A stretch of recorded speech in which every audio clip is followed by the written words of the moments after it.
Welcome to the Personal Innovation Podcast, brought to you by personalinnovationhub.com. This podcast is all about igniting dreams, passions, careers, and social impact. The objective is for us all to master our inner gifts, create our own future, and live our lives as a love story while leaving a dent on the universe. And now, here's your host, Eric Suryaram. Hello, Innovation family. Thank you very much for tuning in. I'm Eric Suryaram, your personal innovation evangelist. My work is simply to make us all think bigger about who we are, what we do in a unique way, and how we can change the world through doing what we love. Remember to subscribe to the Personal Innovation Podcast. This podcast is where I present to you the love stories of wonderful people who are falling in love with themselves, living their dreams, passions, and creating careers that impact the world. Do not forget to visit personalinnovationhub.com. It is where you want to go if you're looking for information, knowledge, and inspiration on building a powerful career based on your dreams, passions, and use it to impact the world. By the way, you can email me on coaching@personalinnovationhub.com. In this episode of your Motivational Personal Innovation Podcast, I bring yet another interesting guest, and he will introduce himself soon. My brother, on behalf of the Innovation family, I welcome you to the Personal Innovation Podcast. You're welcome. Thank you very much. I'm honored to be here. Great. Are you ready to help my listeners dream, no matter how small, become more passionate about their dreams, create their own unique careers, and leave a dent on the universe? Awesome. I'm always ready to always share my experiences and always just to make people get excited about always looking into the future. So great. The whole thing is about you getting excited to look to the future. Wow. I'm already excited about the mention of the word future. Yeah. Would you rather innovate or stagnate, and why? I would rather be an innovator. That is what the current universe basically needs. Innovation is what really drives the current dreams of people. So I would always be an innovator anytime, any day. My guest will always be an innovator anytime, any day. Can you please tell us a bit more about yourself? Can you tell us a bit about yourself? Okay, so my name is Henry Cobblah, and I'm a computer engineer by profession, basically from school. So I went to KNUST, had a computer engineering, and I furthered my education, same with KNUST as well. So I did my master's in health informatics. So from there, I had my IT company, which we used to do everything where every IT company basically will be doing, which is into mobile application, web applications, consultancy with IT firms, social media strategies, quite a number of things which you would find in any other IT company. But there was always a dream behind everything we were always doing. So we always wanted to bring in innovation. So the name of the company is called I Solve Africa, which basically means that innovative solutions for Africa. So what we really wanted to do was to create innovations which is going to drive the technological mindsets of people and also to make life easier for people. So that was what we really set ourselves to do. So whilst doing all the talking and all the building applications and all that, we're also building quite a number of things behind just to make sure that, when everything keeps evolving, we would also evolve into the trends where we will provide innovative solutions for people. So that's where we are now, and that's where we're really looking forward to building up from. My listeners, everything keeps evolving, and you would have to evolve into the future. My brother, Henry, take us back to the past. Okay. Since childhood, what have you always dreamt or fantasized becoming? The normal Ghanaian would always want to be a pilot or a doctor. Interesting. It's one of the very things that every Ghanaian really wants. But I have a very funny experience when I went to China, I think, where I asked one girl who is actually making a lot of millions. And I asked her a question that if she has a chance to do it again, would she do it? And she says no. And I asked her why. She said she wants to spend a lot of time with her family and she wants to be a teacher, which was very interesting because in Ghana, when you really want to be a teacher, it's like the low end kind of work, which most people wouldn't really subscribe to, especially growing up. But I always had to just be a pilot. So getting into computer was just an aid because I realized that I was told that, look, when you want to become a pilot, you can start being a computer geek. So I just only wanted to get into computers. But I think it was on a path where I realized that computers were what the world really is now subscribing to. So everybody is always with anything, so far as it has to be a phone or a PC. You know, it was something exciting for me where I could realize that it could think for itself. Whatever you put it in, it's going to give you exactly what you will get. So for me, it was interesting. Interesting. So I said, look, let me get into that. So I had pharmacy in Legon, where I was supposed to go do pharmacy, but I went to do computer engineering, which was okay for me. And I've really not regretted any time getting into this space. Yeah. Wow. Very, very beautiful story so far. And what I've picked from that story is that it's all about freedom. When your friend told you that she needed to have more time with the family, it's all about freedom for her. And when she told you she wanted to be a teacher, it's all about creating value into the lives of other people. So today, the theme that we should always be thinking about is, how are you creating freedom for yourself? How are you living that life that you're not being pushed by somebody, but you are being pushed by yourself? That is very important in this life of personal innovation. And another very important thing is, what value are you creating into the lives of other people? And being a teacher is one of the ways you can create value for other people. Very powerful. My brother, what puts you on fire today? What is your passion today? Coming out of that fantasy of you becoming a doctor or a pilot, what puts you on fire today?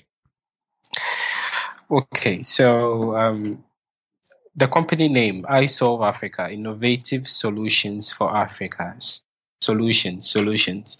There are lots of problems always around us. We're always complaining rather than finding the right ways to solve most of these problems. And I only thought that, look, it is just really not about the talking, because a normal Ghanaian would always just want to always show that he knows and can always talk about everything. But I always wanted to just bring solutions to people where people are going to have the same value for themselves and not just about money or just about fame, but you can create valuable solutions for the common person who would not really have most of the opportunities we have today. So I only just wanted to provide solutions for people, make people smile. You know, that's what really makes me happy. So, Innovation Family, I Solve Africa is solving problems that they identify that Africa is having. Ask yourself today, what solution are you creating? What value, what solution are you creating for the problems you are identifying in your community? Are you just complaining about the problems, or you're creating solutions? That's very important. What percentage of what you do today did you learn from school or through traditional education? Tell me and my listeners. That's very hard because to be very honest, I really remember the struggles back in school where I didn't even have a computer. And can you imagine doing computer and you're not really having a computer? Wow. So I used to always stay up to use my friend's computer and all that. I remember most of the parts really not staying in school, but always learning from people what was a really case scenario. And so I relatively learned most of the things off the normal traditional way, but I think that it would have been better off if it was in the traditional way, because if it was crafted well enough to fit a curricula, I think it would be. So for an example, we learned most of the things about web development, and it was just about coding. Now, can you imagine learning web development, but then you go to the examination rooms and you write codes on paper? It doesn't relatively make sense for me. You get the point? Because codes are supposed to be compiled by PCs, but there we were, writing examinations with codes on paper, and then the lecturer has to read through the codes. But one very interesting thing about coding is that anybody can just do a 1 + 1 + 1 and it has 3, and anybody can just do 1 + 1 into brackets and will have a 2 and will have a 3. Everybody has a way to which they perceive things, and so if our curricula is meshed into the normal lifestyle of the people, I think it would have been better, just in a way which would be exciting. So if it is computer we're studying, let's do computer. If it is medicine that we're studying, let's do more of the medicine. Let's do more of the practicals. I feel that at the point where I was not getting a lot from class, I had to learn outside the scope. It was the same thing, which should have been like taught in class. But then I was out just learning it on myself. So it's an interesting question for me. Wow. I think that there could be more to the more traditional, but most of us who would basically want to do very great things, always trying to learn outside the box, which is okay as well. Wow. Innovation family, in today's world of business and career, traditional education or classroom or school might not teach you everything. You need to go out there and learn for yourself. Think about this. It is very important. Another thing I picked from my brother's Henry's story so far is that it is not about what you have, but it's about what you really want. He didn't have access to a computer back in school as a student learning computer science, but because he wants to better himself, he stays awake to use a friend's computer when it is idle. Wow. Very inspiring. Very inspiring. Now, let's go on this way. Can you list some of the things that you are good at today that were not actually learned through traditional education? About just 2 or 3 things that you are able to do today, you are very perfect at, that you did not actually learn from traditional education.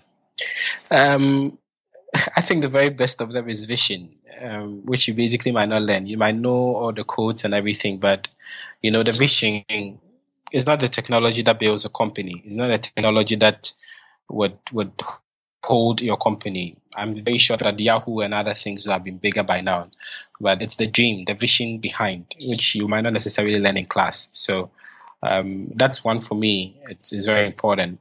Other things like strategy. Sometimes, in class, you might have it planned and all the MBA way, but sometimes strategy is very dynamic. So getting to know how to survive is very important. And I don't think that is taught in class. And I remember one thing that I asked Jack Ma when I met him. I asked him that, so how do you get vision? He says, how we train generals? We throw them into the battlefield.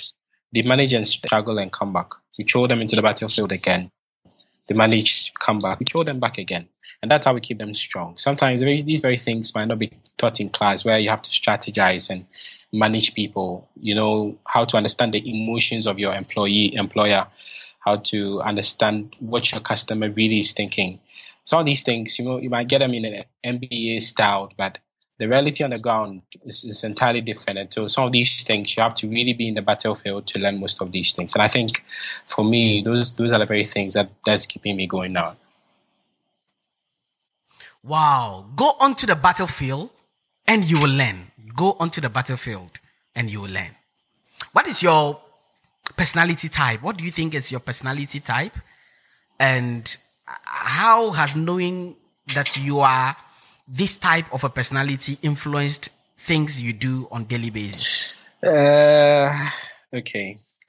I've really never subscribed to that school of thought of being a melancholic or any of the sides. Reason is that I learned something very interesting from the Bible, which says that to all men I am like that, so I can win some for Christ. Now, sometimes you meet some very business men, which you really need them to sign some contracts for you. You really have to be, most of the times, very hard on them.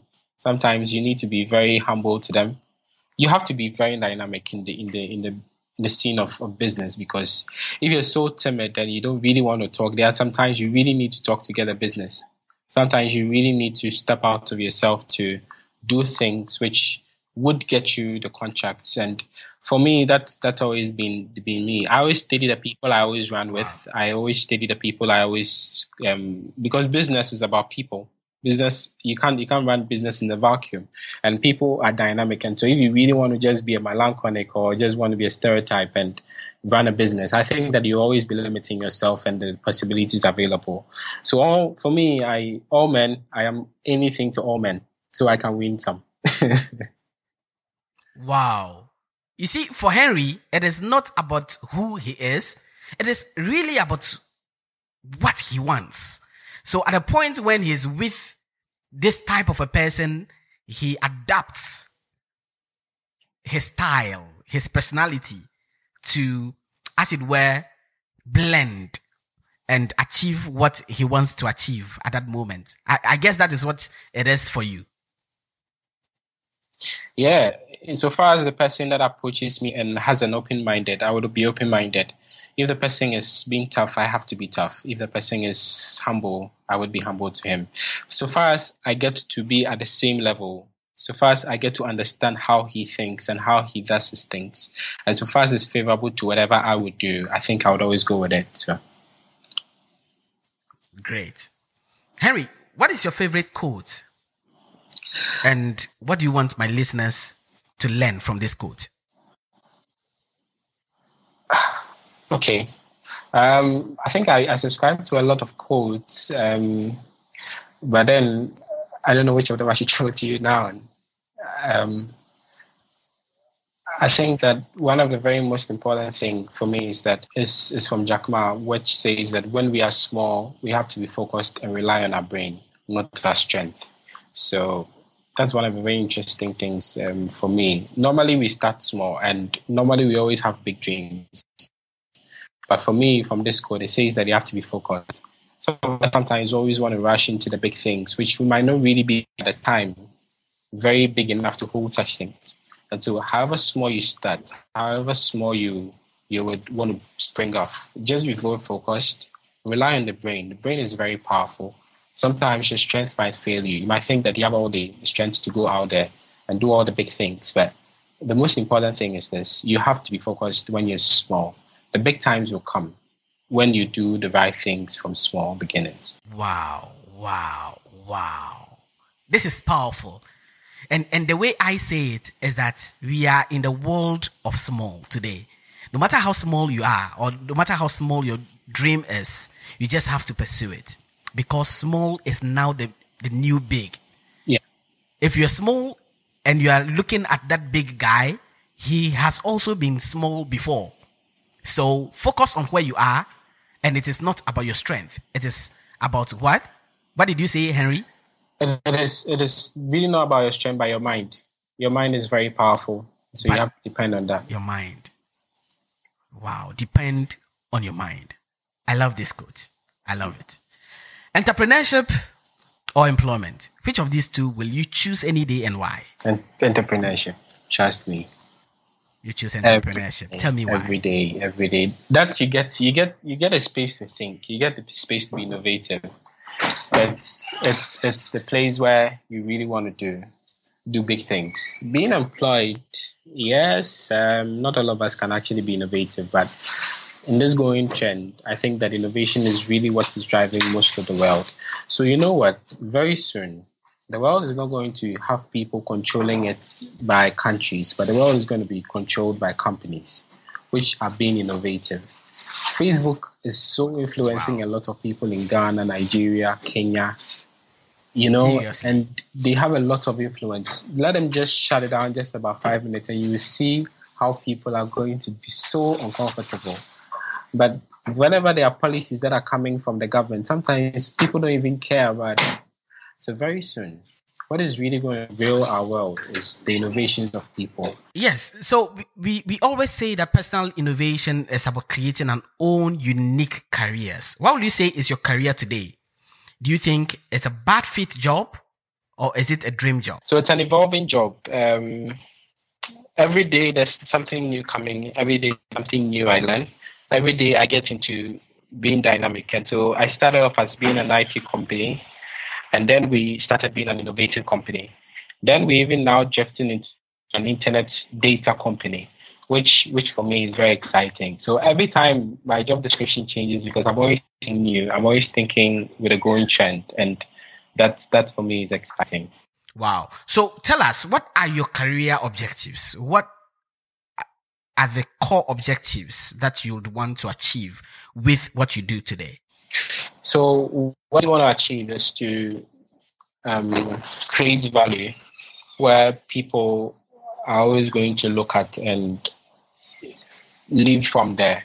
So I always want to touch people. I think that is the most important thing our company really wants to do. We really want to have a digital inclusive company. We want to have a financial inclusive company. We want to have a cultural inclusive company, and still live in the culture of Africa, still being that proud Africans we are. We also being able to do what the whites have been always able to do, and even better. So my vision is always just to create that inclusiveness where the poor, the rich, basically can always be at the same level and all interact in a very good note. Wow. Tell us, how has the journey started for you? Take us back to when you started your journey. How did it start for you? Okay, so I actually started back in school when I realized that my first school fees was being paid by my cousin's diary. And that for me was not a good start because my dad and mom were actually on retirement. And so I decided to actually start a business. So that is why I really had to go off class to learn how to code, how to talk business, how to be strategic, and so on. Now, with all these, then I started getting contracts and running. And so the whole idea of first started as just providing services to people, which was very normal, where I felt that I wasn't being unique to people.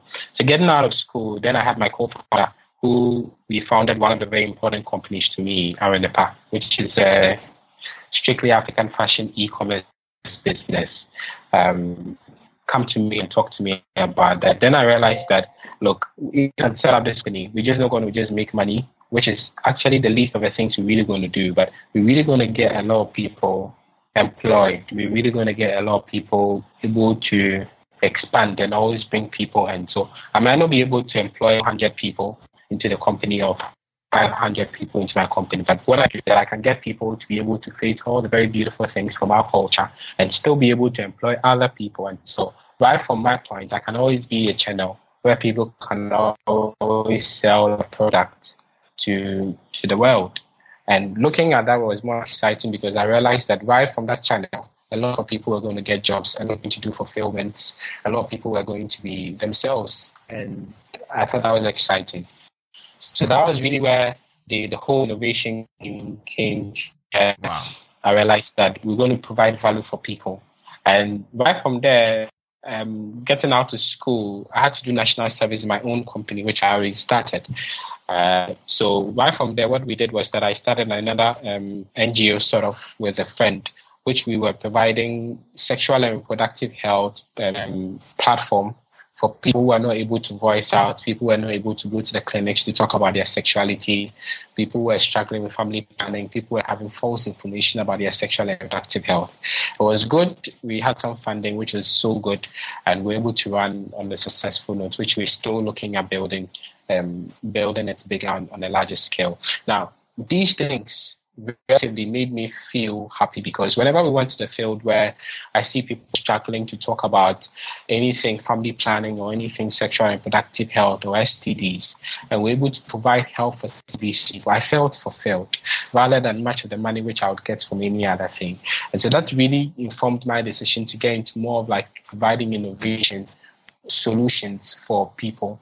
And so that even influenced me to even pick up a master's program, which is very interesting because I never wanted to get to the health sector whilst I was in the IT sector. But I realized that IT is basically bridging the gap of all the sectors. And so I should just take advantage of everything and just run. So looking at that trend, that has always been the journey from that little point where I had to just be business and try and get money to sort yourself out in school. How many provide value and providing innovations, which is going to solve a lot of the problems for people. So that has always been the case. Wow. Powerful.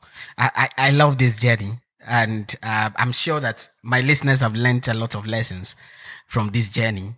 There are a lot of people who after school are looking at an organization to employ them, but you even did your national service in your own organization, which is so powerful.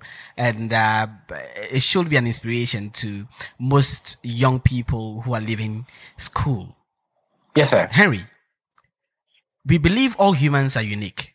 And I know you believe in that as well. What would you say is that particular skill, that ability, that talent, that personality trait that makes you stand out from anyone else who does exactly what you do today? So everybody is unique, yes. And so that's why whenever I'm bringing people to my company, I really don't look at their school, because myself, school really didn't help me a lot. So I really believe in the talent of people. I really respect the talent of people. And every time I always think that talent should always be polished as well. So it's always on mind stone where there are lots of dust to it, but we really always need the educational aspect, always polishing us up and trying to make us better. I think for me, talent has always been something I really love to associate myself to. I believe in one thing: as much as knowledgeable I might be, how I might just be unique, I still need the other people to make me complete. And so whenever I'm bringing people, and I always respect how they hold, and we come together and always build. So I believe in coming together to build, regardless of how strong you can be, regardless of how innovative you can be. There are people around you can always understand the vision, can always push you together. I can be all things, but I can't be everything. Henry, tell us, what is your biggest struggle today? What challenges do you face in your career and in your business today? And how are you working to win the game? So the biggest challenge for me, on the more honest note, is the mindsets of people. Most of the youth within my age, everybody is sort of looking at money every time. Everybody's perception has always been money, money, money. So whenever I'm bringing people closer to me, I ask them that, are you ready to really be that influential to people who don't really have the opportunity you have today? Most people just always looking at how much they're going to make today, how they're going to spend money, how they're going to, look all fancy and all nice on the internet.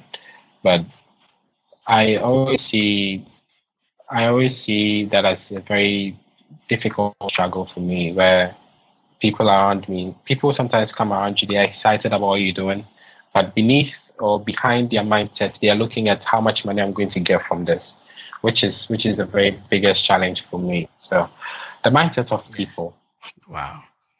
What do you think we all need to do about our weaknesses to achieve our goals? We need to learn. Learning is very important. At every particular point, you need to learn. Number two, you need to be that humble enough to learn. So I'm actually putting that as second, because most of the time you always put yourself up to being ready to learn. But then throughout the study or throughout getting more information, sometimes you feel that you know enough, and so it's not even important for you to learn again. There the humility comes into to continue to know more and to consume more. So learning and humility to learn, very important. Wow. Henry, how will you define personal innovation? And how important do you think this concept is to our careers, to our world of business today? Personal innovation is good. I like to personally be innovative, but I realize anytime I be innovative, I would always need people's strength, people's brains to make it work. And so I would look at it more of like an inclusive innovation where everybody comes together for us to make it work. So there's a point. Facebook wouldn't be Facebook if we all are not putting in our efforts to make it Facebook, because they don't generate all the content they generate now, right?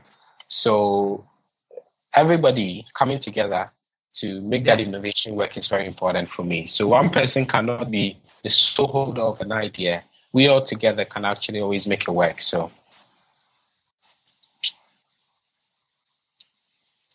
Wow. I like this perspective to personal innovation, because it is an inclusive system. The world, you do not exist alone in this world. you do not live in a vacuum. We live amongst people.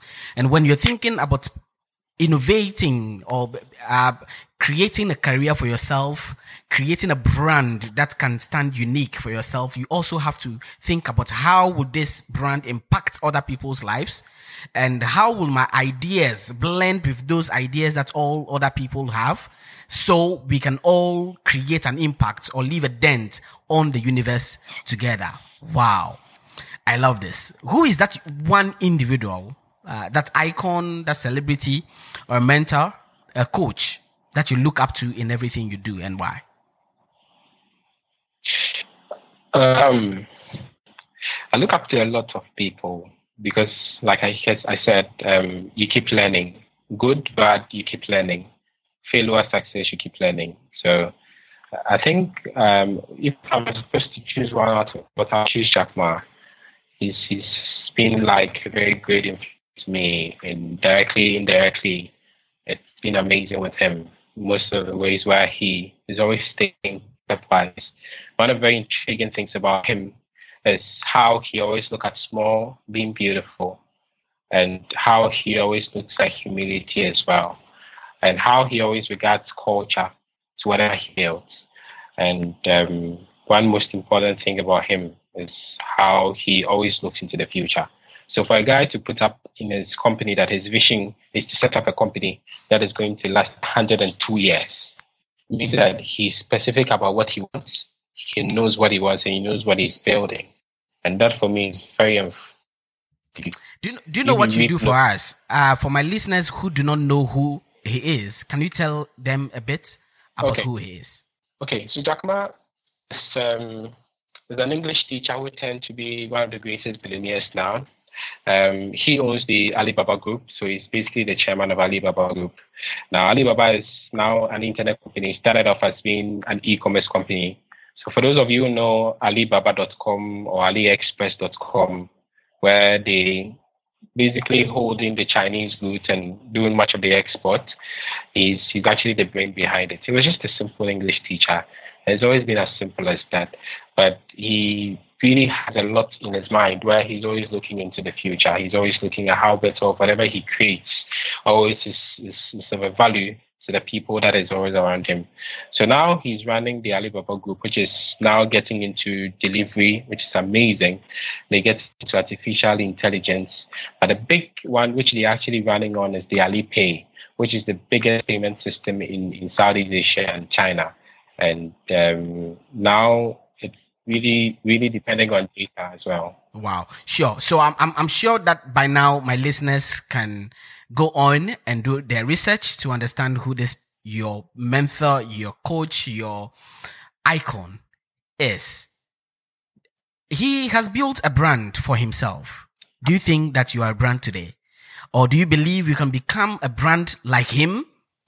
Drive emotions, loyalty, credibility, and return on investment, and be remembered if you are no more? Yes, I definitely can. That is the most important thing we always leave behind. So not the money we get, but really what entirely we stroke on people. So brand is very important for me. It might not just be about my company logo or my name, but it might just be what entirely we build and affect to the people that come around us. Can you tell us two things that you do on daily basis, on regular basis, to be able to build this brand today? Number one, I'm always learning, reading, always. Number two, I'm always looking for talent. So I believe in people. I believe in what they carry. And so I'm always looking into talent. I'm always looking at building talent. And I'm always learning. So these two things always you would find me do. Wow. That's powerful. Your network is your net worth. We need to always think about who we know and who knows us to be able to advance our dreams. That is the perception I believe in. Do you believe in this perception? And how do you go about networking to achieve your dreams? Okay, so I really believe in that, but in the sense of it being mutual, where you don't really just go in networking with people just for personal advantages or personal gains, but you look at how better you can affect their lives as well. So they might just be bigger, smaller, But so far as you bring them closer to yourself and you set up a network around them, you need to also have that mindset that whatever you give them should be equal or opposite to what entirely you're getting. So however much they affect your life, however much they grow you, you should also make sure that in any way possible, you also affect their lives the same. Innovation family, how would you affect the lives of people you want to connect with? Keep that in your pocket before you go to connect with them. Henry, members of the Innovation family believe that strong personal brands impact society positively. And that is why they are remembered even when they are no more. Tell us about what you're doing today or what you're planning to do to impact the lives of people and leave a dent on the universe. Okay, so for us, we're building quite a number of things. Now we're looking a bit more into big data, how big data could affect the lives of people and could make life very convenient for people. So we've actually started on the fashion note, which we believe that in Africa, one of the very things that connects all of us is how we dress, our fashion culture. And so what we're building is that we're trying to build an inclusive platform where everybody who is in the fashion industry or loves fashion can always connect with the people that are making amazing, innovative products with regards to fashion. So shoes, bags, dresses, anything that is made by an African, which is so innovative and can sell even on the shelf of Walmart or any of the international malls. I think that is one of the very important things we're pushing, so that we have as many as people who are into the craft and creative art industry be able to sell much of these things to the outside world for them to also know what entirely our culture predicts and produces. Now, another thing as well, which I mentioned earlier, is the sexual active health. We believe that that is affecting the lives of a lot of people. Much of the people that are committing suicide is because they don't really have a lot of people to talk to. And that is what Shy Arts is doing, where we're providing that platform where you can anonymously talk to any of the professionals and get a good solution to your problem, and without really bothering about who is listening to you or who you're talking to. So that's for us quite a number of things I'm reading, and we realize that a lot of the books which we sell, even by people in here, most of the innovative people are making it in here. We're writing those books and podcasts out, just throwing it out to Amazon. We want to build a platform where everybody who is in our space can always make available materials for us to learn, because I believe the learning is very important. So we're making that platform available so that anybody that always wants to learn from the people that are surrounding us, we want to learn from people outside the country. I said I had a lot of mentors where most of them are actually in the country. So most of these people don't even have a platform to show out most of the things they've experienced, whether failure or whether success. So I think that's one of the very important things we're doing. So these three things are what we're building, but all of them, they're aligning ideas to gather data and be able to use much of these data to affect the lives of people. Wow. Interesting. Henry, what do you do to make sure you stay educated, knowledgeable, and up to date as far as your area of expertise or industry is concerned? What practical things, maybe 2 things that you do all the time to make sure that you stay educated, knowledgeable, and up to date as far as your industry is concerned? So number one, the internet is very fair. So I'm always basically on the internet, searching, reading, and writing as well, so that most people can also know what entirely I've also consumed. So there are times I write things where people disagree with me, and then I get to understand their concept as well. There are times that I write things and people are pleased with it. So you might consume a lot of things, but keeping it to yourself is no good. It's better to show it out to people, which then would inform your decisions or also influence the way you're thinking towards things. Being on the internet, learning, and also teaching people or writing things where people can always subscribe to is very important for me. I think the second thing is having an open mind to listen to a lot of people. Much of the times you always want to scream everything we know and always try and show people that yes, we are also there. But I think that the listening here is always very important, where even the little person's experience is very important to me. For me, I've realized that the people that would make your company grow are the people that would use your product. You're not the one creating the product, but they are not the one using the product.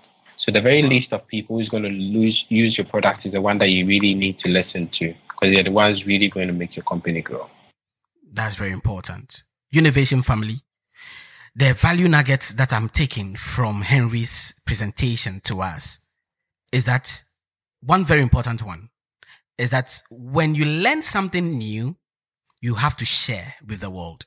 Because the moment you start sharing, you continue learning.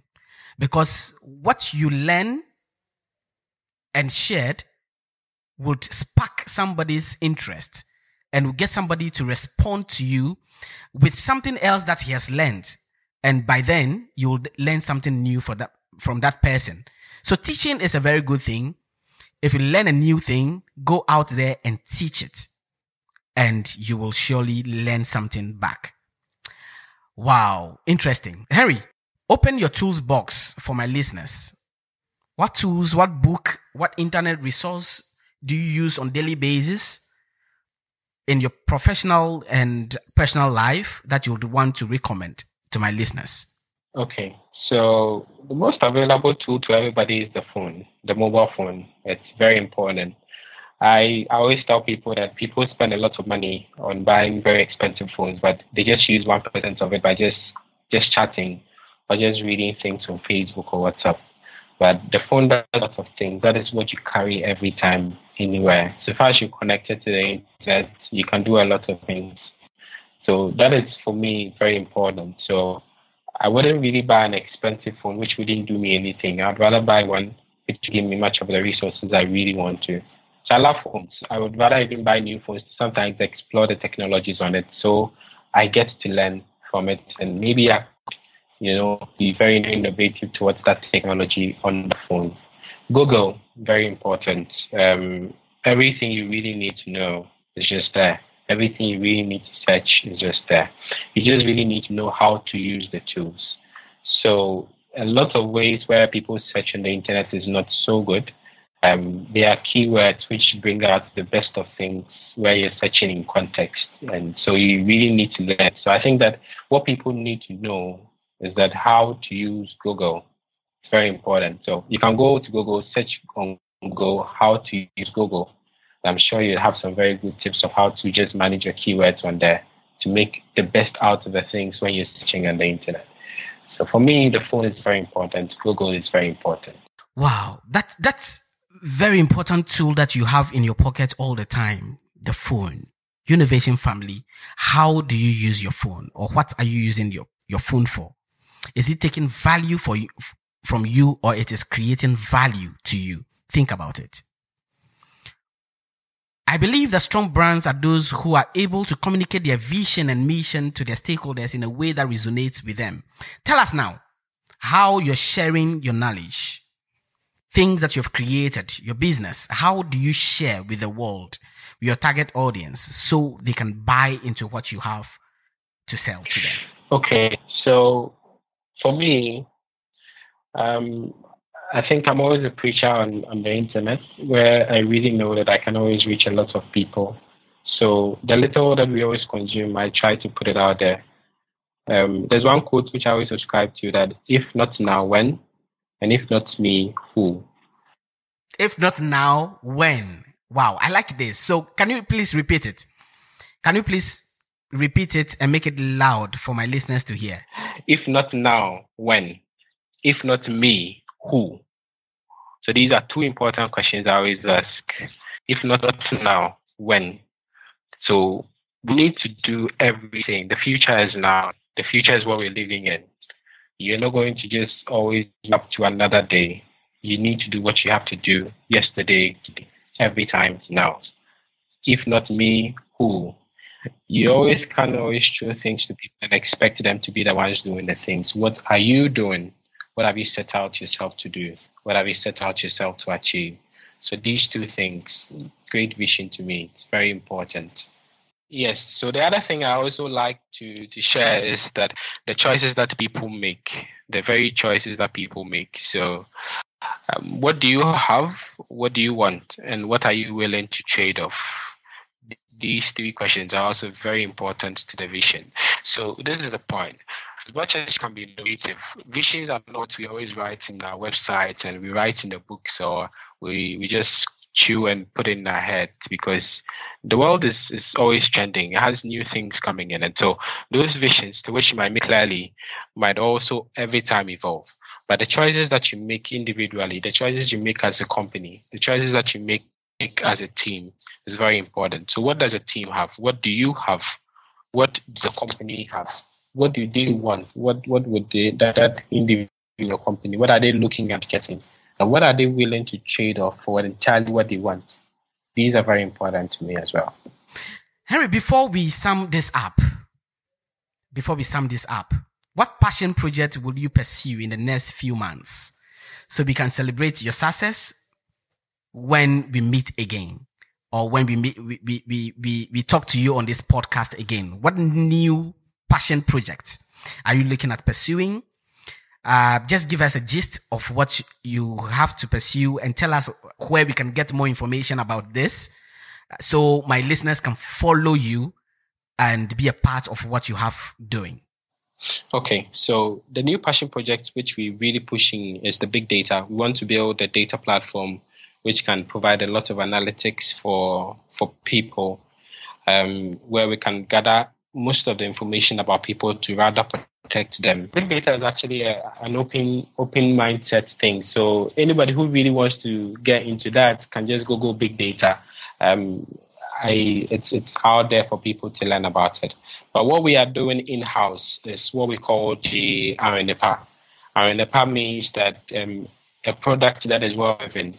Now we call that from the Chi language, where we're looking at creating that fashion platform, which is a multi-vendor website where we're providing innovation for people who love African fashion or who can create African fashion products. We're looking at making very much of these things affordable as well. We're looking at originality. We really respect the ideas of people, and so we look at always protecting their products as well. We look at innovation, how people can be really dynamic in ways where they can use normal fabrics or can use normal leather to create what the African man really gets dialed in. We're looking at also how technology can influence fashion. So in this day and age, we're looking at augmented reality. We're looking at virtual reality in fashion.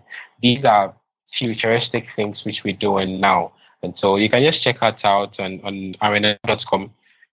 Very innovative fashion products there as well. And choose to buy most of them.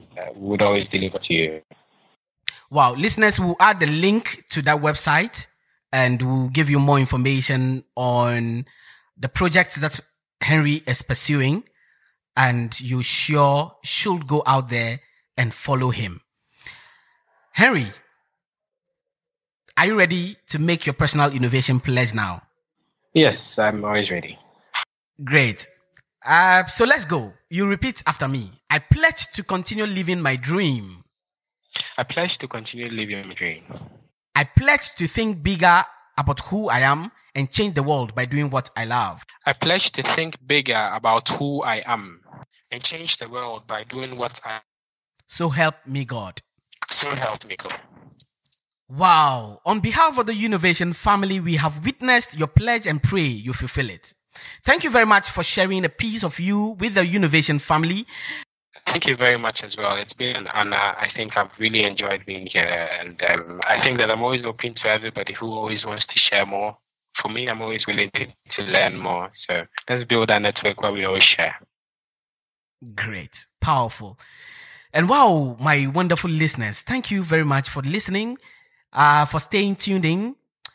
And please be sure to subscribe to the next episode. Remember to visit us at personalinnovationhub.com. And I have been Eric Sayram, your personal innovation evangelist. Thank you. Remember to subscribe because there's more to come. Follow Eric on Twitter at Sir Eric Suryram A and on Facebook, facebook.com/Personal Innovation Hub. Remember to rate and review the show. Share this with friends who need to hear.